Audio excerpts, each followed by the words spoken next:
Spomenul som si na jeden verš piesne od skupiny Elán, ktorý budem parafrázovať, lebo si ho možno dobre nepamätám. Tak oblečme si dresy, keď sme takto v kope. Nech vidíme všetci, kto za koho kope. Takéto zoskupovanie sa, zušľachťovanie spolupatričnosti k nejakej sorte ľudí, kategorizovanie sa deje vždy pri každých epochálnych križovatkách, aj pri križovatkách osobných. Sú to hraničné situácie, kedy sa musíte jednoznačne rozhodnúť, ktorým smerom budete pokračovať. K takejto a veľmi dramatickej hraničnej situácii prišlo aj v roku 2020 a vtedy vlastne začala podľa môjho názoru veľká vlastenecká vojna. Nie len informačná. Postavili sa proti sebe v zásade dve skupiny ľudí. Jedna skupina, ktorá sa držala osobnej skúsenosti. Obzerali sme sa okolo seba bezradne, vnímajúc, že to, čo sa pertraktuje v mass-médiách, je v radikálnej odlišnosti od toho, čo vnímame osobným pozorovaním. Áno, rozprávam v prvej osobe, pretože do tejto skupiny som patril aj ja. Na opačnej strane barikády boli ľudia, ktorí sa plne odovzdali obrazom, ktoré prezentovali mass-médiá.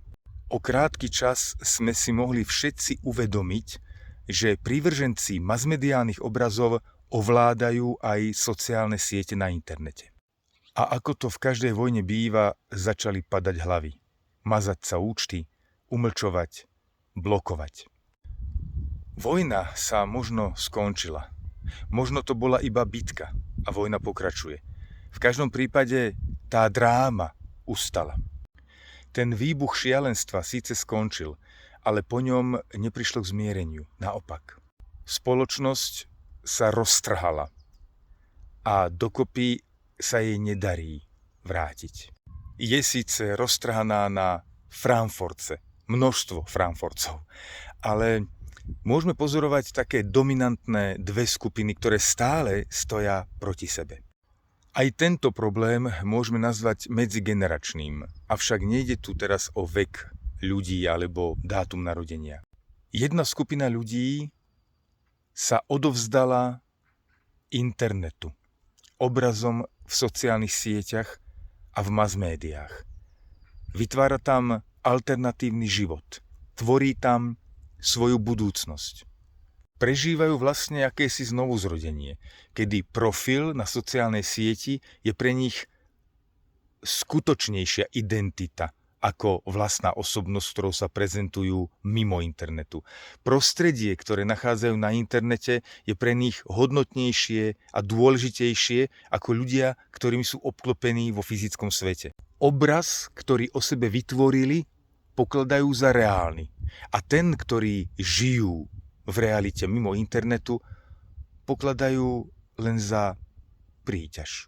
Druhá skupina, do ktorej patrím aj ja, volá po návrate osobných stretnutí, spolupráce, fyzického stretávania, budovania niečoho, čo sa dá ohmatať rukami. Jednoducho povedané, ako by sme sa chceli vrátiť naspäť k zemi. A medzi týmito dvoma skupinami je elita veľmi vplyvných osobností, ktorí toto rozdelenie veľmi úspešne využívajú. Samozrejme, obidve skupiny majú svoje extrémy.